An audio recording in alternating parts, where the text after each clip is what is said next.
Welcome everyone and good day. Thank you for joining us. We're brought here today by the Climate Transparency Project, which is funded by the International Climate Initiative and the German Ministry, World Bank, European Climate Foundation, and Climate Works. My name is Bryce McCall, and I work with the Energy Systems Research Group at the University of Cape Town in the Chemical Engineering Department. And I'm joined here today by my colleagues. I work mainly in energy systems modeling for power and industry. And of course, today we'll show you a bit more about our modeling work. Today's program will be 4 presentations, each about 10 minutes long, and each followed by a short Q&A, 3 minutes of Q&A. And I've asked our Professor Harro van Blotnitz and Dr. Andrew Marquardt to keep track of hands and questions if you've got any. Today's webinar will be recorded, and can I ask if there's any media that are here, if you could make yourself known to us. Thanks. To get on with the show, as we have quite a packed schedule today, I'm going to introduce our colleague Caitlin Berg. She is a chemical engineer with about 7 years of experience in the local and international oil and gas industry. She works with us. If I can hand over to you, Caitlin. Thanks, Bryce. Welcome. Thank you for giving your time today to listen in on our webinar. It's much appreciated. I will present to you today some of the findings from the main report and the South African country profile. So let me start by giving a brief background to the Climate Transparency Project. The Climate Transparency Report is the world's most comprehensive annual review of the climate action by G20 countries. The role of the G20 is central to achieving a global green recovery and catalyzing more ambitious climate action. G20 encompasses the biggest economies, and G20 countries are home to more than half the global population and responsible for approximately 3/4 of the global greenhouse gas emissions. The report draws on the latest emissions data from 2019 and covers 100 indicators on decarbonization, climate policies, finance, and vulnerability to the impact of climate change. The latest Climate Transparency International report also cautions G20 countries against quick fix COVID-19 stimulus packages that favor fossil fuel industries. The Energy Systems Research Group is part of a global partnership which brings together experts from research organizations and NGOs in the majority of the G20 countries.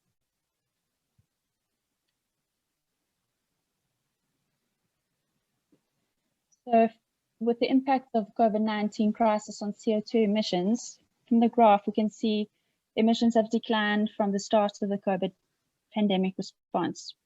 The still unfolding response to COVID-19, including how the biggest economic stimulus in recent history will be spent, offers the G20 countries a unique chance to redirect and align policies in support of a properly planned and just transition to a prosperous low-carbon economy. Responses to the COVID-19 pandemic have had a dramatic effect on global anthropogenic CO2 emissions in 2020. The impact and responses are expected to result in the largest annual drop in recent history. G20 energy-related CO2 emissions are projected to decrease by 7.5% in 2020, much larger than the 1.4% decrease seen in the 2008-2009 global financial crisis or any other modern economic crisis. This reduction appears to be temporary, and this is mainly due to the result of the impacts of and responses to the COVID-19 pandemic. So governments across the world have responded to the COVID-19 economic crisis with financial packages that far outstrip the most recent comparable economic event, the 2008 financial crisis. Put in perspective, South Africa's recovery package is nearly 10% of the South African gross domestic product. Vivid Economics Greenness of Stimulus Index provides an overview of stimulus spending in all G20 countries and assesses the greenness of responses. This assessment was done a few months ago and so is a little out of date, and there has been a recent firming up of this. Although South Africa is fortunate to have a pro-climate government, particularly compared with some other countries, and we have a good dialogue with governments around climate change, our findings around the COVID-19 stimulus package indicate that it could have been greener.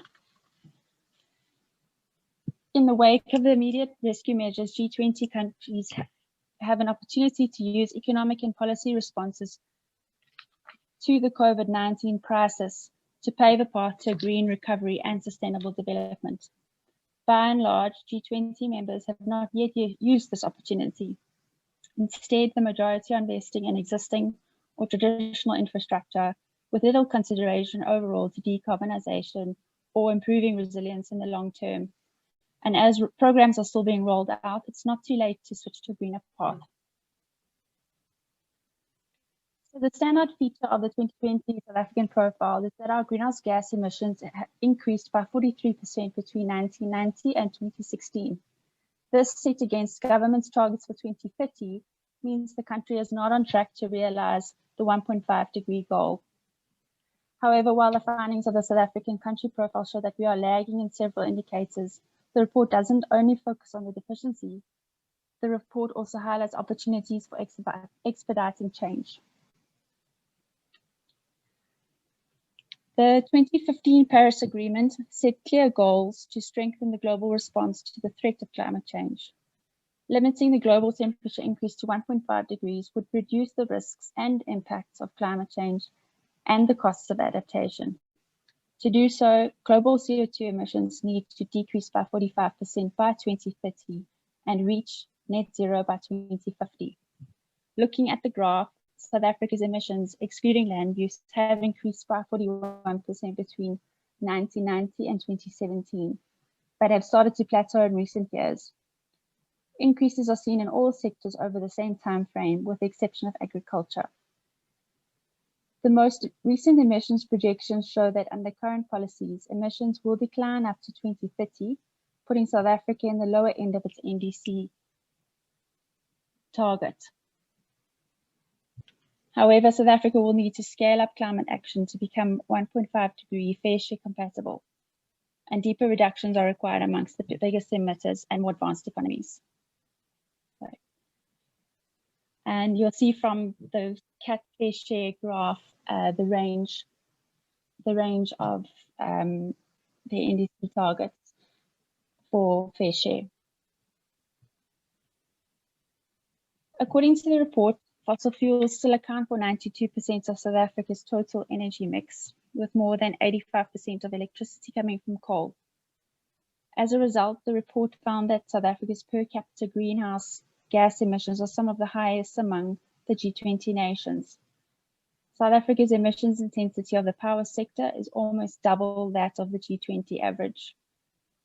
And by comparison, renewable energy only accounts for 6% of South Africa's electricity mix compared to G20 average of 27%. So on a positive note, South Africa is increasingly producing power from renewables. The majority of additions have been in hydropower and onshore wind, with slower uptake of solar. However, the level of coal power has hardly decreased and still accounts for 88% of the power mix. In large part due to the emissions intensity of the power sector, South Africa has the highest industrial emissions intensity in the G20. Upstream decarbonization will be necessary to reduce emissions in the South African industry. Worldwide benchmarks show that industrial emissions worldwide need to be reduced by 65 to 90% from 2010 by 2050. Looking at transport in South Africa, to stay within the 1.5-degree limit, passenger and freight transport need to be decarbonized. 45% of passenger transport is by private car, and 85% of freight transport is on the road in South Africa. Both sectors are still dominated by fossil fuels. A key finding of the transport section of the report was that we need to look towards more electrified vehicle systems run by renewable power for public transport. The Green Transport Strategy of 2018 aims to shift 30% of freight transport from road to rail and 20% of passenger transport from private cars to public transport and other active alternatives within 7 years of implementation. So there are support schemes for promoting public transport, but detailed programs for implementing the strategy are lacking. In 2019, South Africa still produced 88% of electricity from coal. We don't have a coal phase-out policy or plan, and therefore we are not in line with the 1.5-degree limit.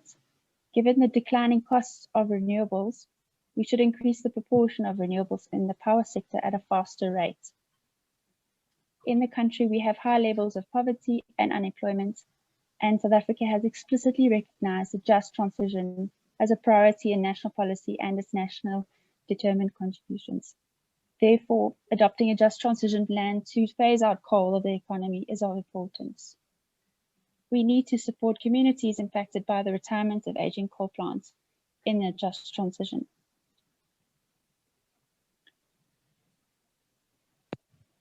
So the report draws on the latest emissions data and covers all relevant indicators on decarbonization, climate policies, finance, and vulnerability to the impacts of climate change. And given that information is standardized across all the G20 country profiles and presented in a uniform manner, comparing data is simple.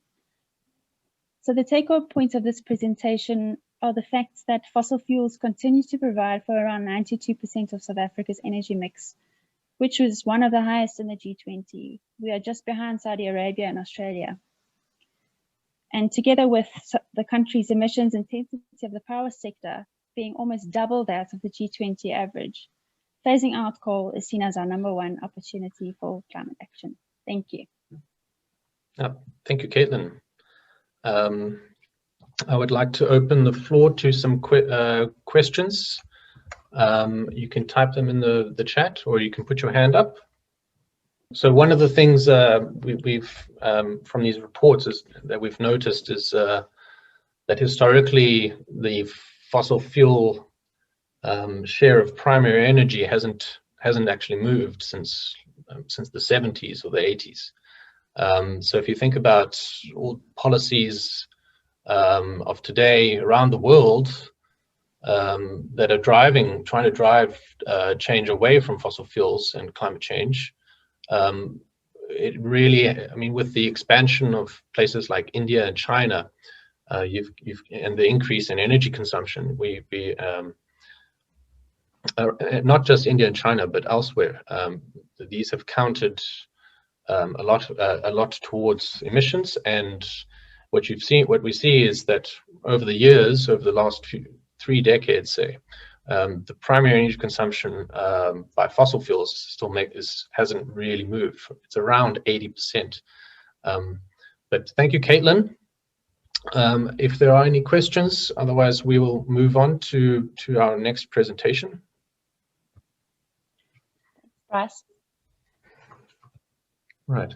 I would like to introduce Bruno Mervin. He's our expert lead modeler with the Energy Systems Research Group.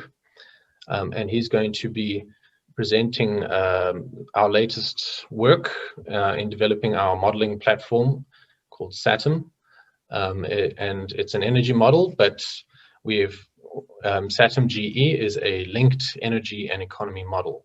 And we've been working on updating it. And he's going to give an overview of the latest updates and how we use it and what we have used the tool for. Over to you, Bruno. Thanks, Bryce, for the introduction. Hello, all, and thanks to Climate Transparency to give us an opportunity to present in their event and to give an update on where we are with our modeling activities in the Energy Systems Research Group at UCT. So, in my presentation, I will be talking mainly about SATM GE to give a brief overview of a brief description of it, and then we'll give a brief history of how we got to where we are now, and then list the highlights, touch on some of the highlights of the most recent developments. So to meet our main policy goal for South Africa of sustainable development, high growth, more equality, clean energy, etc., captured here. We need to take a long-term view. Why? Because, and when in the energy realm, we need to take a long-term view. Why? Because energy infrastructure is typically large, expensive, it takes time to build. Once they're built, we kind of committed to have them around with us for a long time. And some of that infrastructure is not necessarily, can be quite good. So faced with uncertainty about what's going to happen to global growth, our population, technical change, and climate impacts, we have to kind of activate the policy levers available to us in the energy and climate sector, given this uncertainty, to meet our policy goals. The scenario-based models that we work with is a useful tool for trying to entangle this complexity.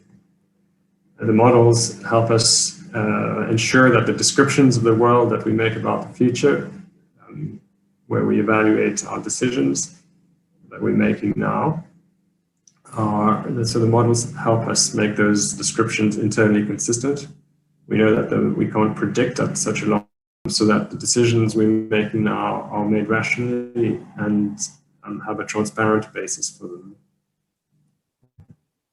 So there's two main approaches for making these policy decisions or investment decisions in the energy sector. The one approach is to use what we call engineering models or bottom-up models. So SATIM, the South African Times model, is such a model.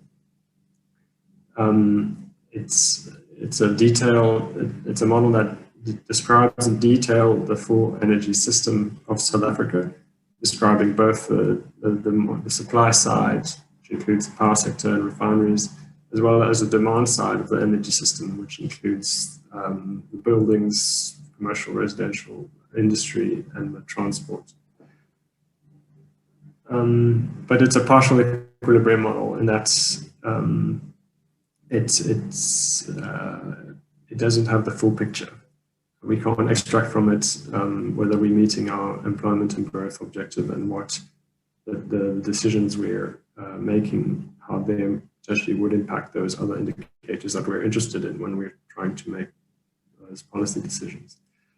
And so the other type of model is used are economic models, which give the full picture, but don't have strong technical foundations for anticipating or properly capturing potential technical change from what we have today.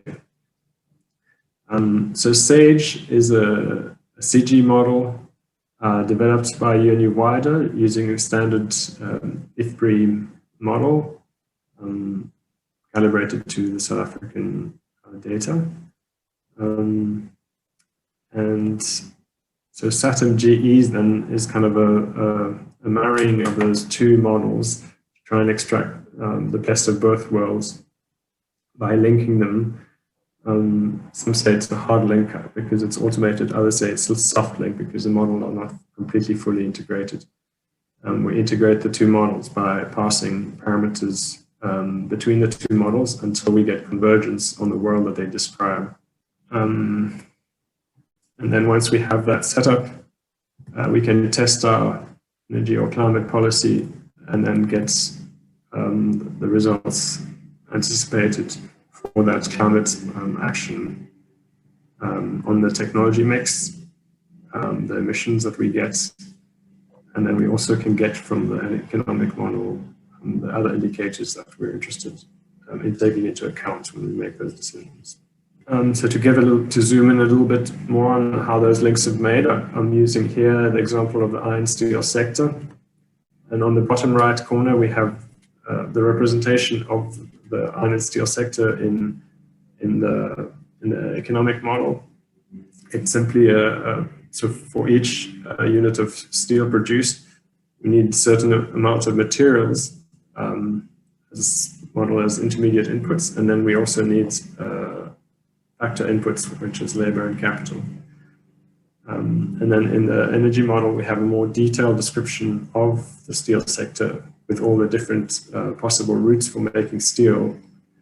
And then out of the energy model, we can then pass the kind of an aggregate, the simplified representation of the steel sector in terms of the energy inputs it will require, and potentially the capital and labor inputs as well, if we have that detail captured in the energy model.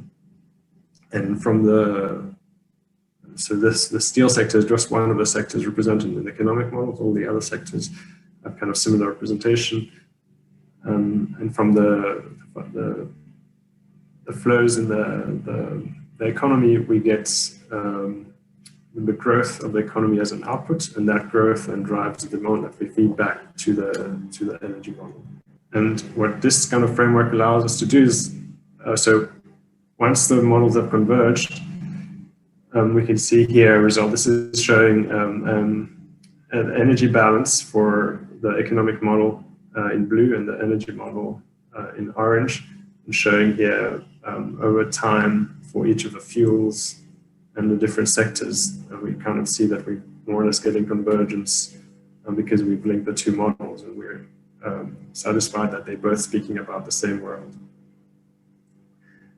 Once we have that in place, then we can do things like that.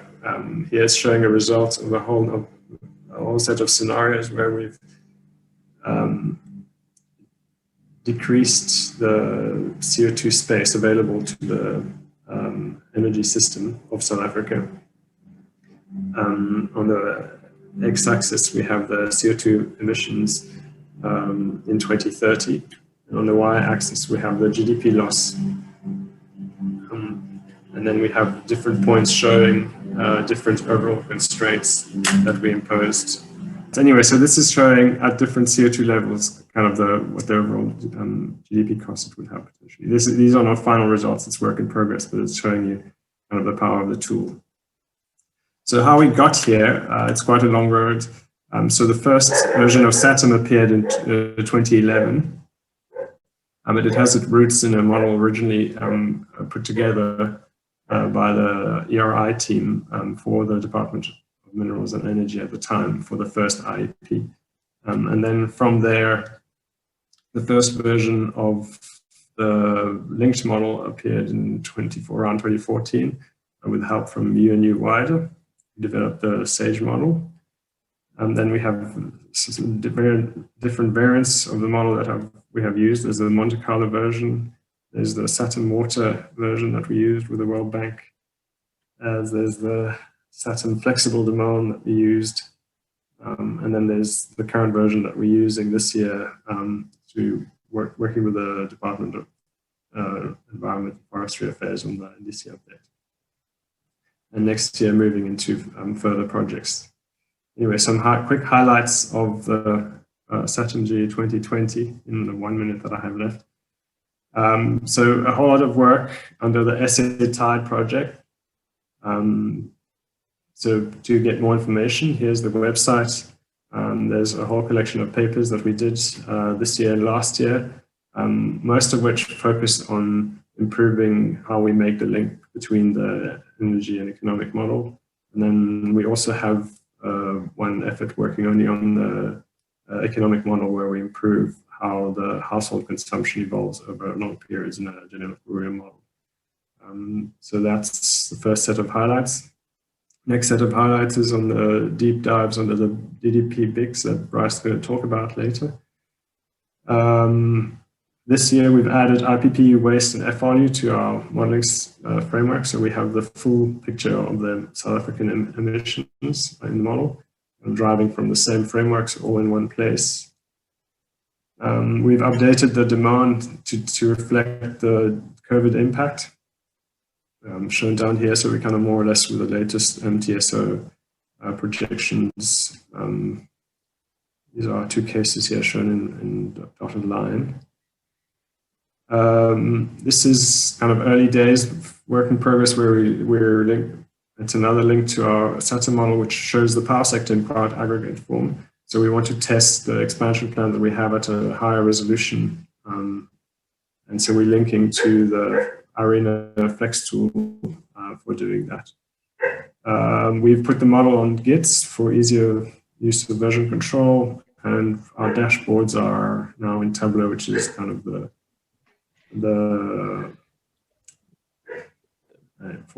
for data analysis, a very nice tool. So going forwards for next year, we're doing further improvements to the model to be able to do analysis of net zero pathways by 2050, 60 for South Africa. We're also doing an interesting project looking at impact of climate actions on households, and then further deep dives on the DDP BICs that Bryce will talk about in his presentation. That's the team. Thank you very much. Yeah, thank you, Bruno. I'm going to open the floor to questions. So if you are happy to put your hand up or put your message in the chat, we can address that. I wonder, yeah, so that's the team. That's based at the University of Cape Town. And yeah, thank you, Bruno.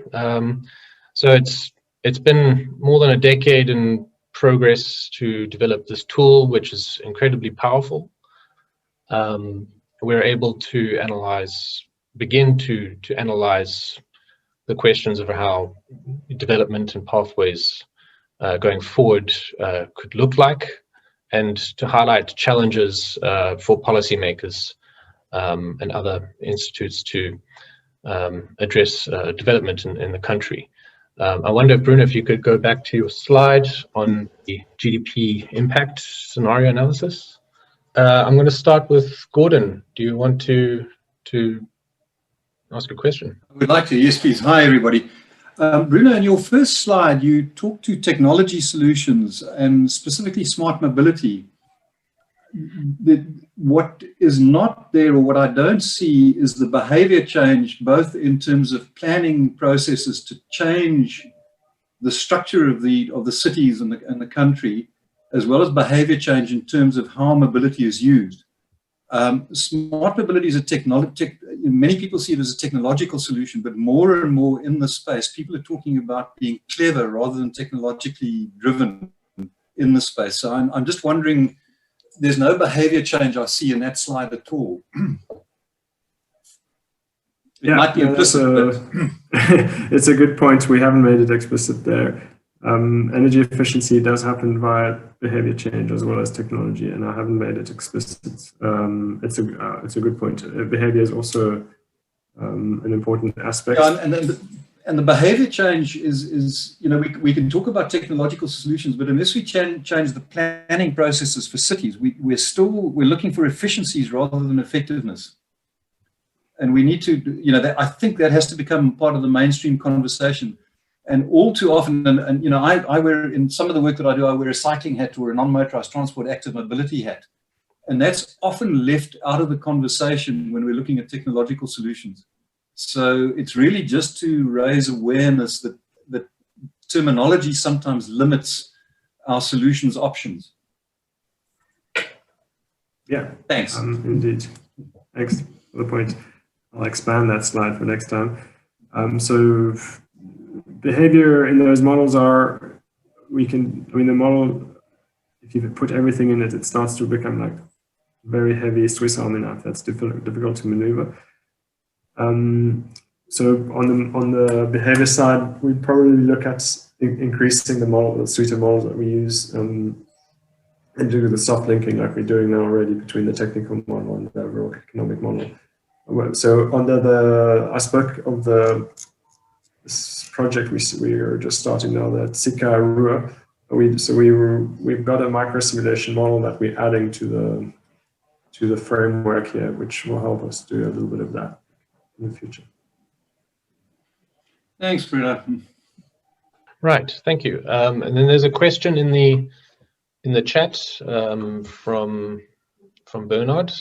It's about the time series for the solar and wind resources, and whether we use temporal or spatial resolutions, or are these aggregated. So we've aggregated them at the national level, but we've used we've used the underlying spatial data, and we've aggregated it up into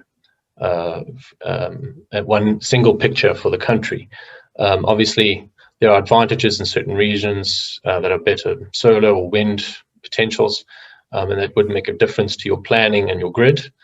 But in SATM, we have a very coarse temporal resolution.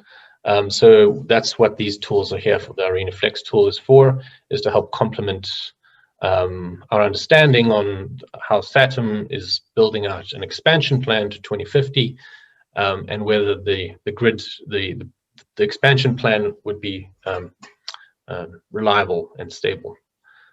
So that the ArenaFlex tool has a higher resolution, and then we use those kind of tools to check this. We've also checked, compared our results with the CSIR, who also have the Plexos model, which has a higher temporal resolution. So we do all these checks to make sure that the results we're seeing make sense. I hope that answers your question. If there are more questions, I think we'll save them for the afterwards, before we end.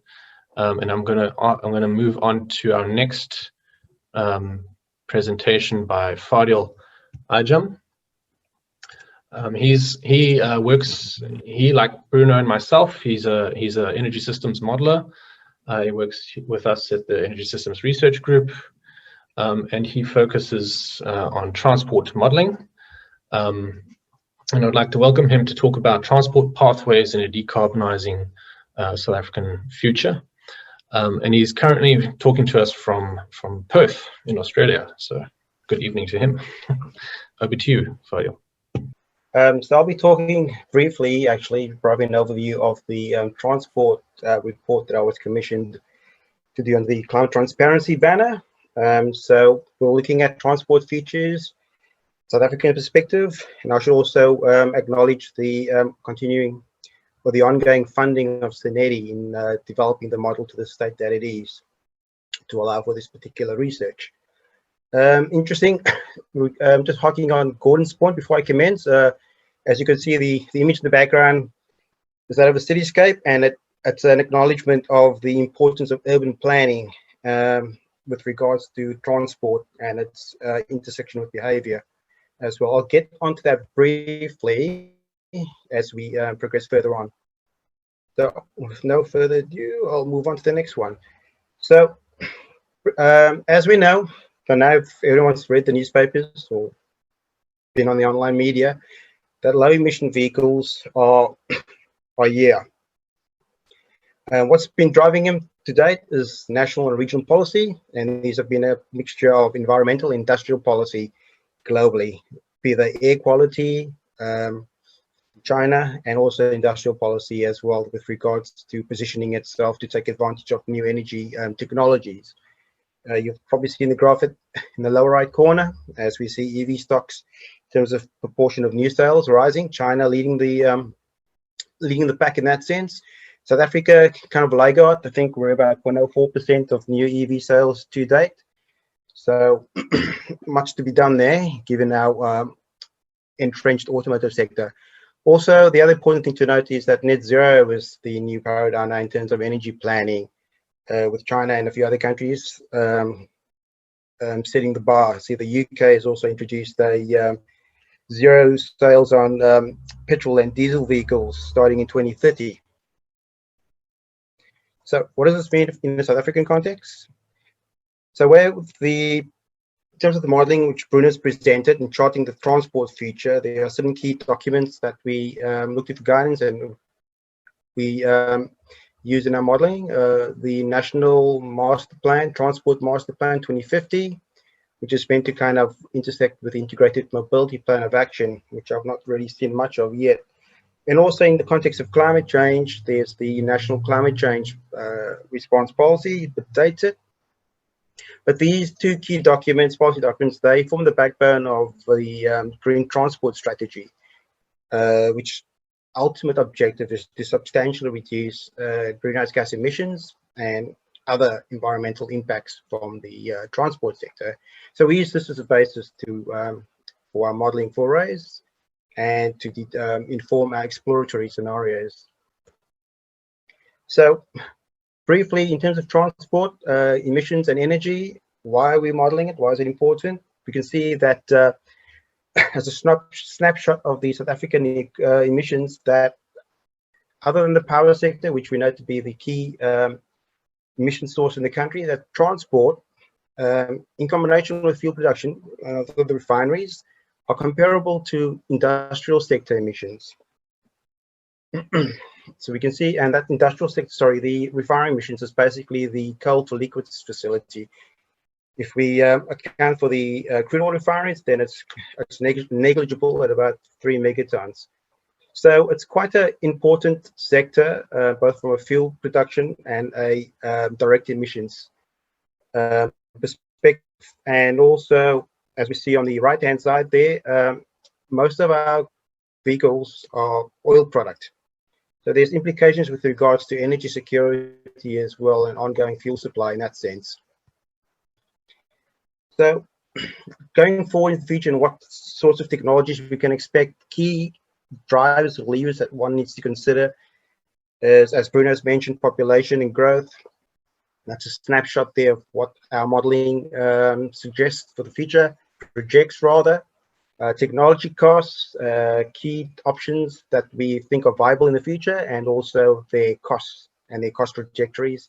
There's infrastructure considerations, such as road to rail and freight, public transport, and the idea of transit-oriented design. The model doesn't really do it good, as Bruno has mentioned. We don't really.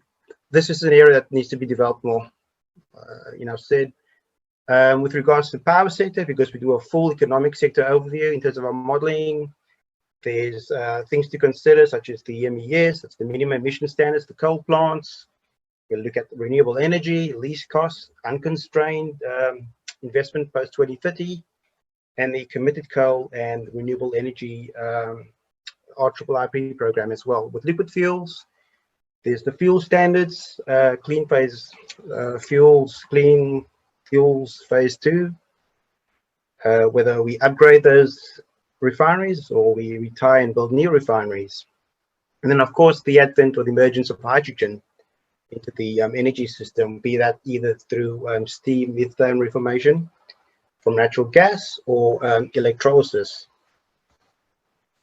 The key pathways that we consider as in this kind of 2x2 scenario matrix is either we kind of remain kind of tied to your internal combustion engine, given the automotive sector, the importance of it in South Africa. We develop some form of efficiency policies, but we're still kind of laggard in the sense of adopting new technologies. So these would be better urban planning, also improved freight logistics, and key in our modeling is looking at road to rail migration. On the right-hand side, it's kind of more similar, except that we, in terms of transport mobility, we're shifting technologies. So it's still a sort of very car-centric world we're living in, or it's kind of an eco-mobility where the emphasis is the public transport, non-motorized transport, and shifting, as I said earlier on, freight from road to rail. And what this implies is that South Africa is proactive and develops its EV automotive sector as well, both locally and also kind of linked to the regional markets in SADC. So it's just a summary of the results. There's a link there, and I think this presentation will be made available. You can actually follow that link and you'll find the actual report in much detail. But within those two scenarios, there are two clear pathways, if you like. There's one in which transport could be ultimately decarbonized to the extent that road transport has zero emissions attributed to it, with the remaining emissions being solely from aviation, that's domestic aviation and maritime transport. Whereas in the kind of ICE scenarios, emissions from transport would plateau more or less, and that's mostly resulted because of more efficient hybrid ICE technologies coming through. In terms of fuel supply implications, there's about implied earlier on, we do the full chain full supply chain analysis.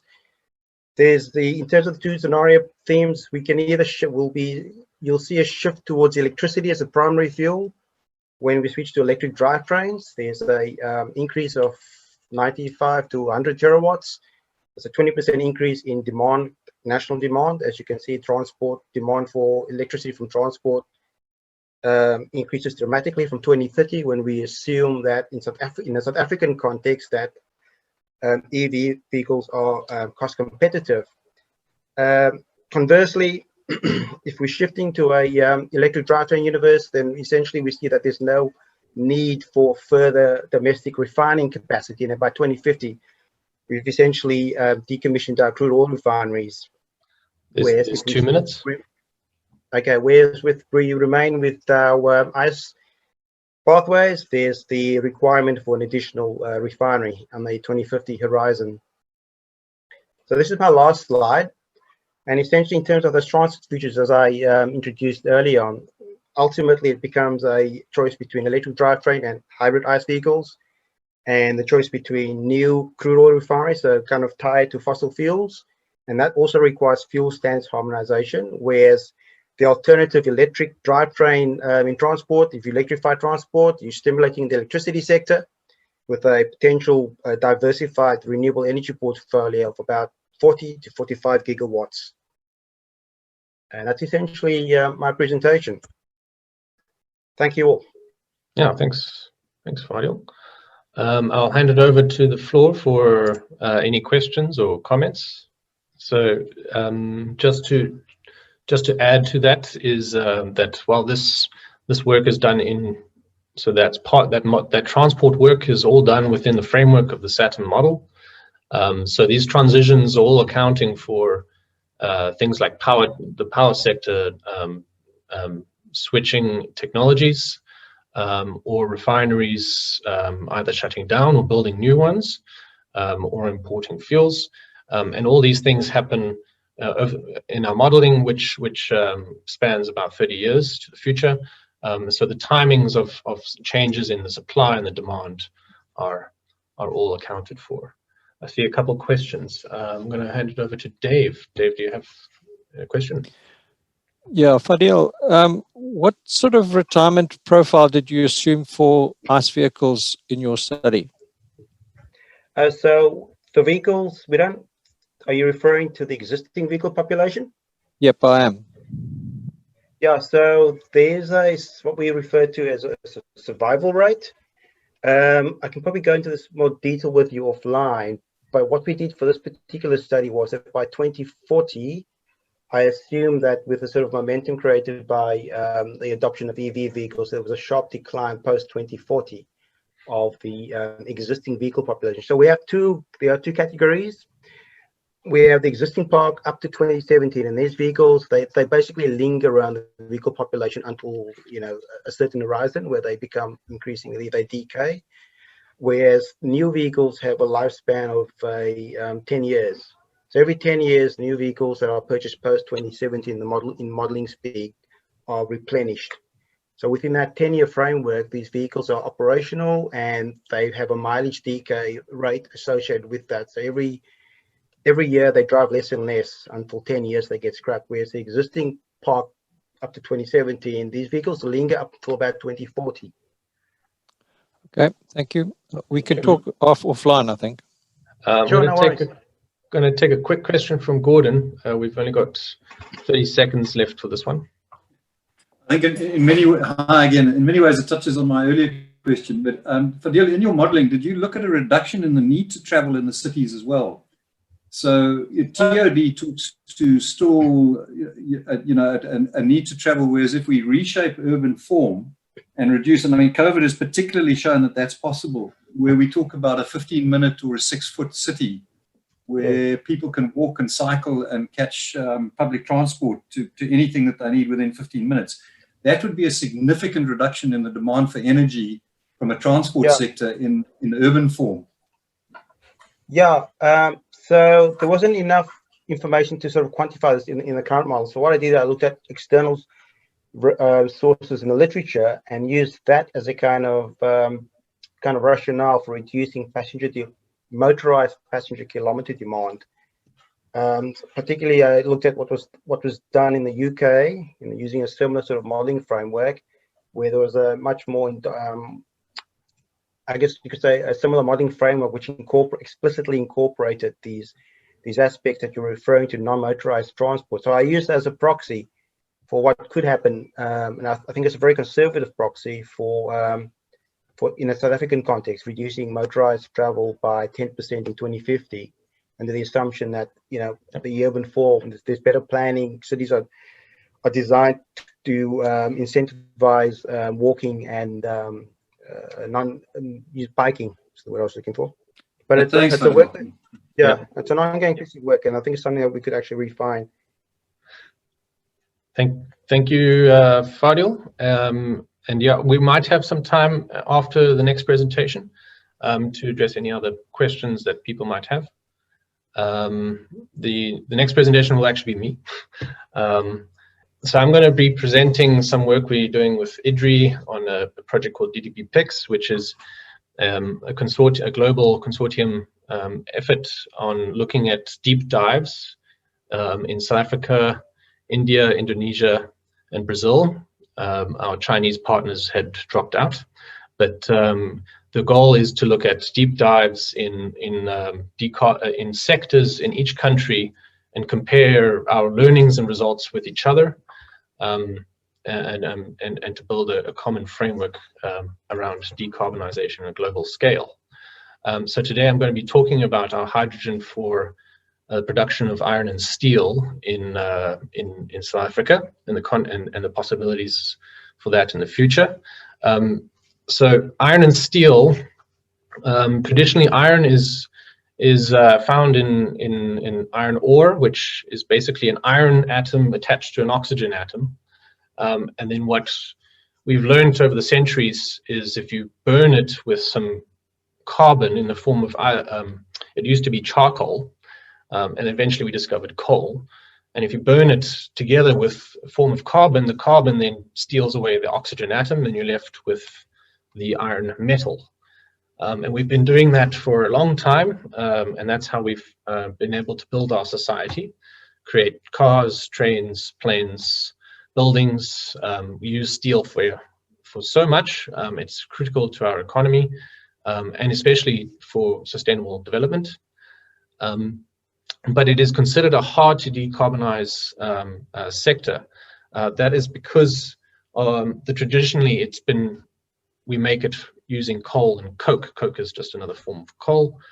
And by burning them together, you release all this carbon dioxide. So coal is very convenient.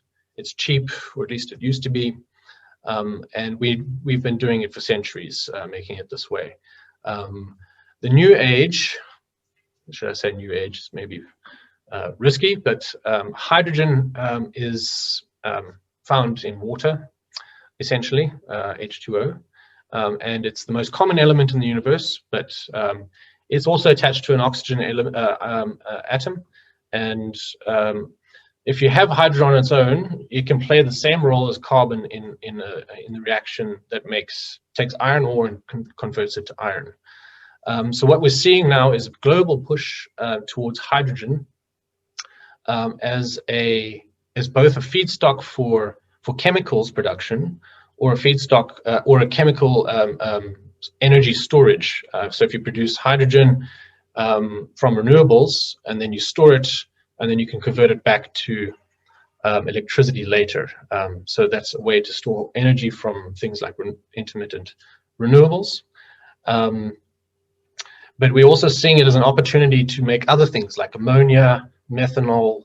And those chemicals are used to make fertilizers, which feed roughly half the world's population. And then it makes plastics. It makes all kinds of things that we need for our daily lives. So hydrogen is growing in interest globally as a feedstock for chemicals and energy. If we look here at the global map, this is an analysis of renewables potential across the world, and how much it might cost to produce hydrogen from renewables. So you run electricity through what's called an electrolyzer, and that takes water and it splits the hydrogen from the oxygen. And you take the hydrogen and you take the oxygen and you can do what you like with them. And this map basically is showing the global players, potential future players of the hydrogen market. We see South America here. We'll see here South America has quite a lot of potential. That's Chile. South Africa, very good potential. Australia, we see, has got, well, lots of minerals and renewables in the same place. And you can see here, India and China have also possible big players in the future. South Africa, this is just a solar map, so that's kind of showing you the potential for South Africa's renewables production from solar. What's interesting about this is that the potential, our iron deposits at the moment that are mined are also located in generally this region, around Kimberley and near the Sishen mine, and just so happens that a solar plant is actually built right next to the Sishen mine that supplies the grid.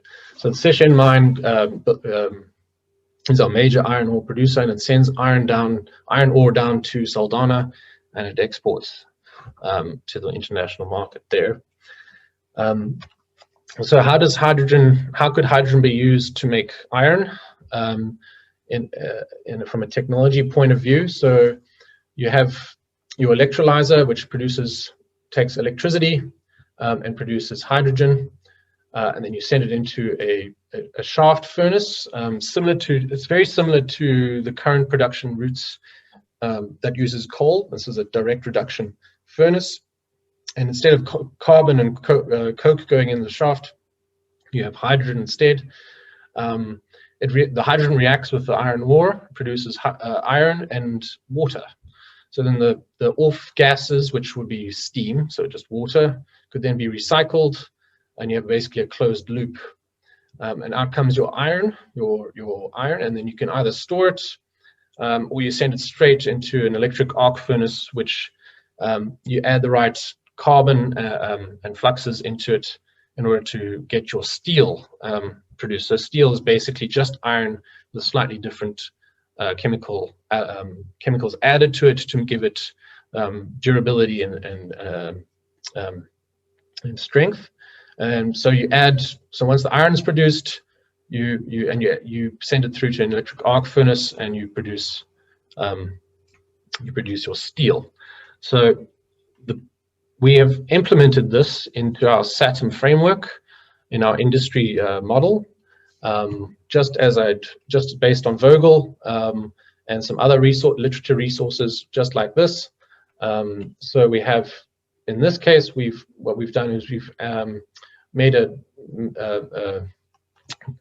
our scenario was that a facility would build a solar plant, and that solar plant would supply the electrolyzer, which would also be located on site, which would then provide the hydrogen, and then there's options for storage, for hydrogen storage and iron storage. So if you're producing too much iron during the day, it can then you can store the iron for later use in the arc furnace, or you can ship it out. So we've implemented this into our SATM model under the scenario that by 2030, we want to be exporting about 1 million tons of iron from this process. So our narrative around that is that we would export it to the European market, the European economy has a lot of electric arc furnaces, which they supply with scrap steel, and their blast furnaces are aging, and they also face the same problem. In the next 15, 20 years, how are they going to make steel without emitting carbon dioxide? So we're seeing the European market as a rich market that has potential for us to sell to. So our scenario looks at how are we going to, we would export 1 million tons from 2030 and then ramp it up to about 7 by 2050.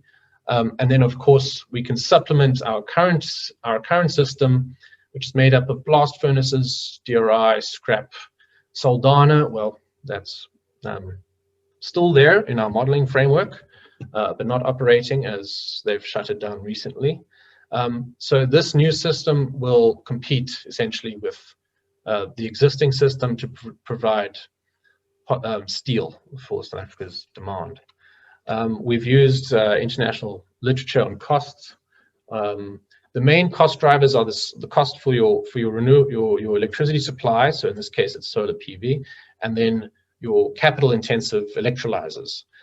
In South Africa, we have this potential to beneficiate more platinum because you can use platinum in your PEM electrolyzers.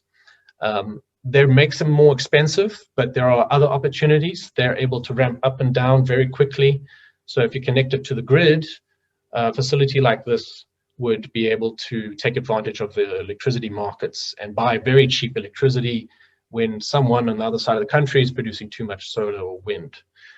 For this framework, though, we've looked at alkaline electrolyzers, which are generally cheaper, but less flexible.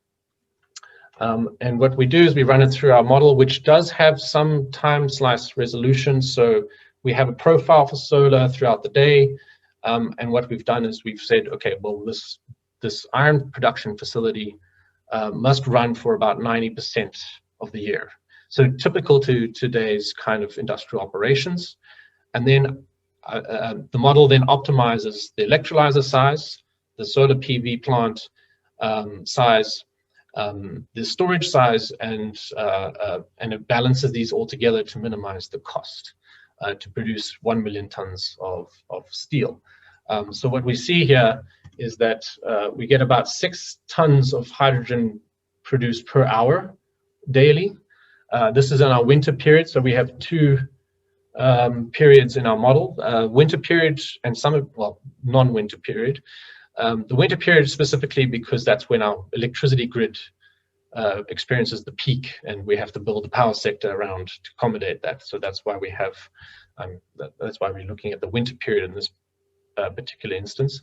And what we see here is we get about a million tons furnace production capability with about 800 megawatts for an electrolyzer. It's very, very big compared to typical installations today.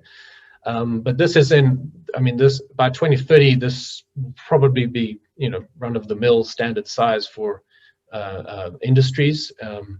Our solar plant here would be about 1.4 gigawatts, and hydrogen storage would be about 76 tons. And of course, some iron to complement the electric arc furnace during those intermittent periods between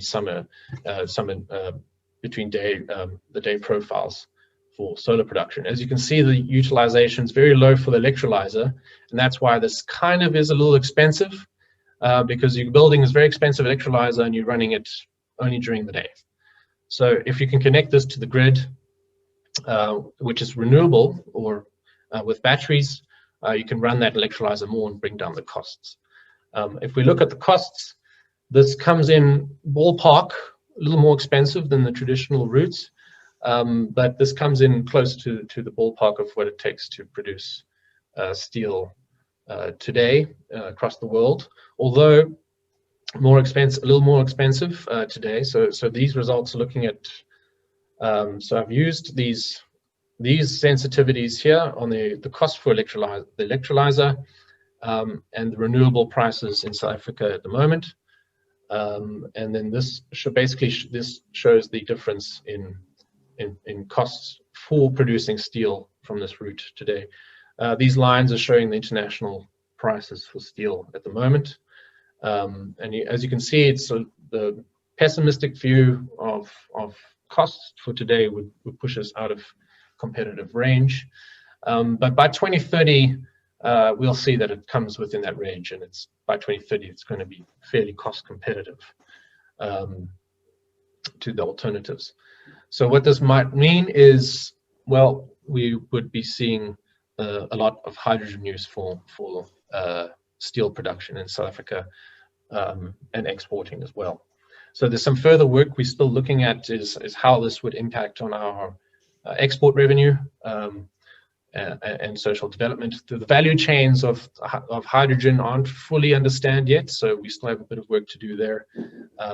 But that's the possible future. We think that well, we know that the industry themselves are acknowledging this, that a world with producing CO2 to make steel is not going to be feasible anymore, and we think that they've woken up to the sense that there's a market now for low emissions steel. Like I said before, we have an opportunity with our platinum reserves, and South Africa's got the lion's share of platinum in the world. So we could beneficiate our mining sector there if we start producing platinum-based electrolyzers. This could be made cheaper if once our grid is decarbonized and you have a more stable throughout the day and night electricity supply. And of course, electrolyzers, there's a big push for hydrogen, so we expect that electrolyzers might go the way that renewables have, in that they plummet in price. There's other opportunities, so linking the excess hydrogen production to other feedstocks. So there'll be symbiosis, interlinking between different industrial sectors on the hydrogen economy, and also oxygen. Oxygen is also a useful commodity to either sell or use as a feedstock. And yes, we think that by exporting green commodities like iron, this could help pay for our declining revenue in coal exports, which make up our major export revenue earner in South Africa. So something like this and other green commodities could help buffer that impact.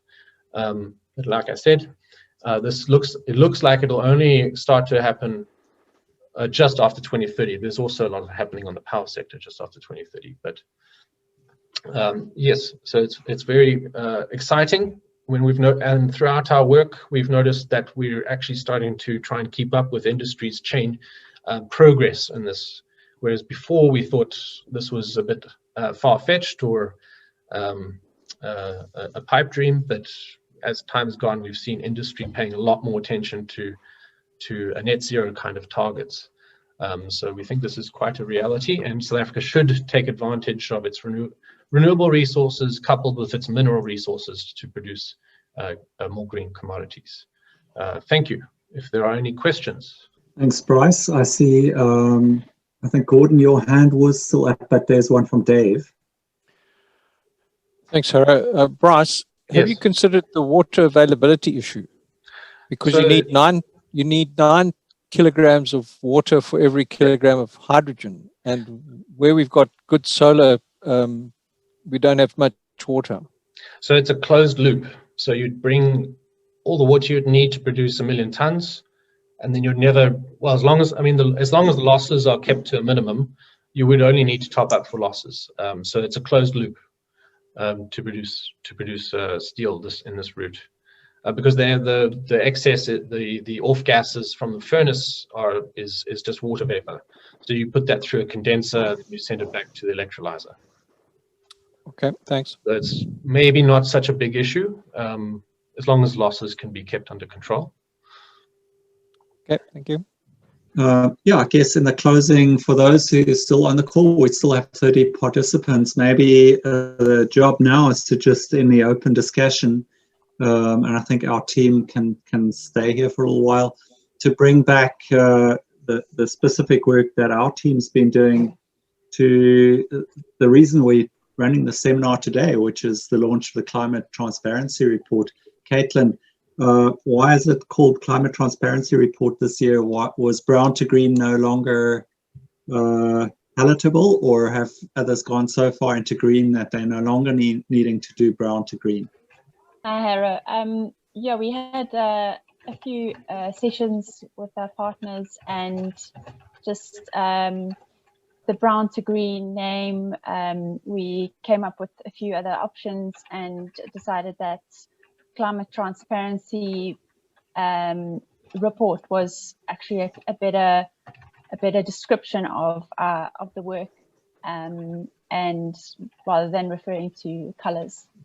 Hi, Harrow. This is Kim Kutsea from the Climate Transparency Secretariat. If I may add to what Caitlin said. Yes, please. Hi, and also UCT alumni. But anyway, just to say that the sort of initial prompting came out of the Black Lives Matter and the discussion around color and connotations and whether that was appropriate. And then the rest of this discussion was, as Caitlin has indicated, search for a better, more representative name. Unfortunately, not because we're all so green, except in the printing, or the lack thereof. Good. Thanks very much for adding that in. And I think it's important for our audience to just realize that this is a continuation of those annual reports. But yeah, rebranding, renaming, thinking about what one tries to signal with the name. Thank you very much. Bernard has added a bit more in the chat to Bryce, and you can, I guess, pick that up there, Bryce, either if you want to respond to it here or in the chat. Not sure whether there are any other comments, any other questions about how this Energy Systems Research Group tries to make a contribution to understanding this transition that we need to have. Hilton, I see your hands up, and then Richard. Nice to see you on the call, Richard. Hilton. Thanks, Harrow. I'd just like to, I suppose, make a comment really on Caitlin mentioned in her presentation that we were largely looking at upstream industry transformations. And I think that has historically been what we've done. We've really been looking at decarbonizing fuel sources to achieve our first kind of wave of decarbonization. But I think what Bryce's presentation shows, and also a number of comments from Gordon, is if we're really serious about net zero, about the need to look downstream in many ways. And I think Bryce's pioneering work in digging into industry, which has always been a bit of a black box until now, is absolutely crucial for the net zero stage that we need after decarbonizing fuel sources. So I just wanted to make that comment, and I wanted to make another comment as well, that Bryce said that at the beginning of the research on this, that the research was ahead of industry. And I suppose it's a challenge to the Energy Systems Research Group, who've led and been at the frontier of South African energy policy for so long, that things are changing downstream now so fast that the challenge is going to be to possibly be less conservative in making scenario assumptions about what's going to happen downstream and putting those into the model. And when I mean downstream, it's the things, Fardio's already started doing that with electric vehicles, but that possibly we need to be a bit more bold in the assumptions that we allow ourselves to make about decarbonizing the actual energy, the stuff behind the meters, and consumer behavior and transport behavior, etc. But I think that both Fardio and Bryce are showing the way, but I think things are speeding up, and for the group to stay ahead of the curve, they're going to have to continue to be bold and now really move downstream in the model. So just a comment. Thank you very much, Hilton. Yes, I think there are discussions in the group about how prices are moving, how technology is shifting, but also how willingness by investors is shifting. But yeah, capturing a much more multi-dimensional energy system than the one that we've inherited in this country is putting out some modeling challenges. So yeah, there's definitely work on the go there. I'm going to ask Richard to ask his question, and Bruno might want to add a response a bit later to the challenge Hilton has just given us. Richard. Thanks, Harro. I'm encouraged to see that and hear that this work is feeding into work being done by the Department of Environmental Affairs and FF. And yeah, I'm glad you opened the question out to how the team is contributing generally. So I'll make this a hypothetical, as we don't have the department represented here, that if things were going as maybe hoped by the team, any insight into what stage of work we may be looking at the beginning of next year? You know, we've written an open letter to the President saying we want a process declared for the revision of the NDC and for setting the benchmark emission that is called for through the legislation and the regulations we'll need for the mitigation system. So at this stage, I'm only asking for informal impressions of how the work might progress in parallel with the policy development process that was promised by the department earlier in the year.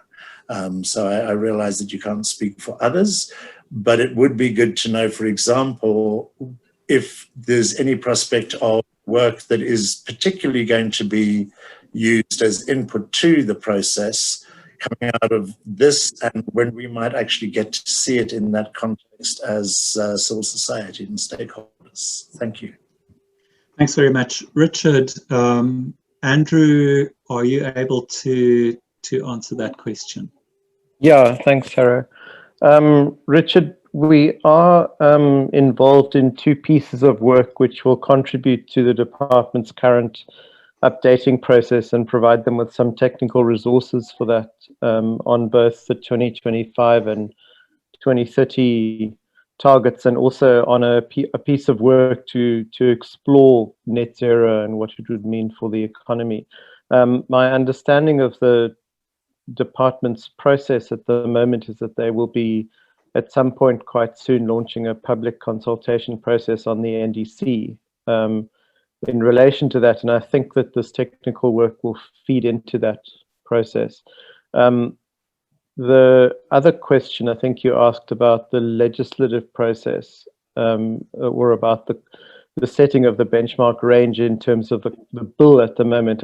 I mean, that would have to wait until the bill has come out of NEDLAC again and gone through Parliament, which might be a slightly longer process. And I don't know what the process is around that, but presumably when it's become legislation, they will have to then initiate a process for that, which would dovetail with other processes around, like, you know, the National Planning Commission's process for the long-term goal, etc., etc. Thanks. So Richard, I hope that's answered your question. Feel free to engage Andrew further. Andrew being the group's policy lead, I guess, policy analysts, and those who don't know Andrew, he's been around in this work for a very long time with a PhD that analyzed South Africa's energy policy. Yeah, I'm always surprised when Andrew says actually South Africa has very little in the form of formal energy policy, but that's for another discussion. Are there other questions? Yes, Gordon. Hi, everybody again. We're focusing on energy and the energy issues. And I haven't read the report yet because it's only been released today, but I'm just wondering to what extent we're considering the just transition side of the benefits of any of these transitions. So, you know, and again, because it's the framework I come from and what we're trying to shift at the moment in the urban realm, the benefits of functioning cities massively reduce the cost of travel. So while we're looking to reduce emissions, the unseen benefits could really help fund these transitions massively if they were brought into the equation. I look at the European setup where, for instance, cycling and walking are seen to be between 2.5 and 18 times more beneficial than motorized transport. And I know, the big danger is that we still get locked into the into the current transport paradigm where we're looking to move vehicles rather than to shift travel patterns and realize the benefits of those shifts. As an example, you know, if Cape Town realizes its stated cycling modal share of 8%, that could reduce the bus fleet needed on the MyCity setup by over 10%. So just your operational and capital costs suddenly reduce massively on your public transport side because you've changed the way of travel. So it's that sort of conversation that I think really adds strength to what the group is trying to do at the moment, but it broadens the base for that argument. Yeah. So we've not necessarily quantified it to the extent or detail that you've explained, but it's definitely it's part of the conversation. So some of the stuff, if you do read through the report, I've written a bit about, you know, the impact of so I guess a more sort of economic reality is road congestion, as you've seen in Cape Town, with our peak hour kind of stretching out, you know, to about 2 hours. So there are reports also tabling the economic costs of further reliance on road vehicles, given the sort of dysfunction of our railway system. And that's kind of a portent of a possible future, had the railway system still been functional and people had still preferenced vehicles. So there's these, so the things you speak to is about designing livable cities, you know, like green corridors that great people, and densifying along these sorts of transit corridors. So there is I guess a very rudimentary incorporation of such a vision in that eco-mobility scenario, but it's definitely work that needs to be expanded upon, especially in terms of actually quantifying the infrastructure costs and the savings to non-motorized transport, and the infrastructure that's also kind of implied with increased road usage as well.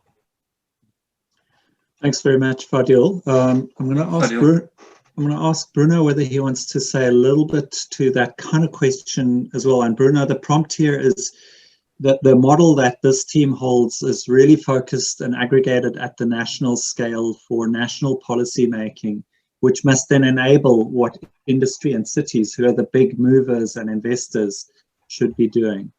And so, you know, the question that Gordon's asking really is, for us, in our interpretation, would be whether we could, for example, capture the benefits of a modal shift in transport on the health system or something like that.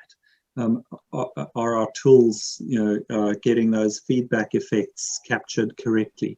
And of course, there's work that's going to be needed to understand that city by city and precinct by precinct, and that's not necessarily going to be us. Bruno? Yeah, there's lots we can do to improve the modeling framework, to make it more comprehensive without losing comprehensibility, which is the trade-off we face. And then kind of the trend that seems we kind of see for tackling net zero type questions is to use combinations of models rather than having one model that does everything. Yeah. On the question of non-motorized transport and mode shifting, to endogenize that properly in the energy model that we have is quite a big effort. So it would be better to do that outside, and at the moment we are kind of doing it a little bit off the cuff. The levers that we have in the model are things like car ownership rates for different income groups, and then either time budgets available for transportation or monetary budgets available for spending on transport fuels, and then so we can and then also average distance covered by and speed covered by the vehicle. So by tweaking those parameters, we can kind of caricature a shift to non-motorized transport or a switch to public transport, and that's kind of the way we're doing it at the moment. We're not running agent-based models yet, where we're trying to simulate the behavior of individuals making a choice between two different modes and the kind of things they would take into account when making that choice. I mean, it would be great to have that, because at the moment, when we constrain that carbon space, it's only the moving parts that move. So, and most of the moving parts are in the power sector, the refineries, in the industry. There's fuel switch possible, but behavior change, efficiency improvements, it's not captured as well. And so those moving parts we have to kind of do, like I showed in my slide, we have two scenarios, one with energy efficiency and one without energy efficiency. Like Fadil mentioned, the energy efficiency, or the capital requirements of supporting or making it attractive for individuals to switch to non-motorized transport, or is something we haven't properly captured. I mean, it's in the national accounts, the expenditure on public transport.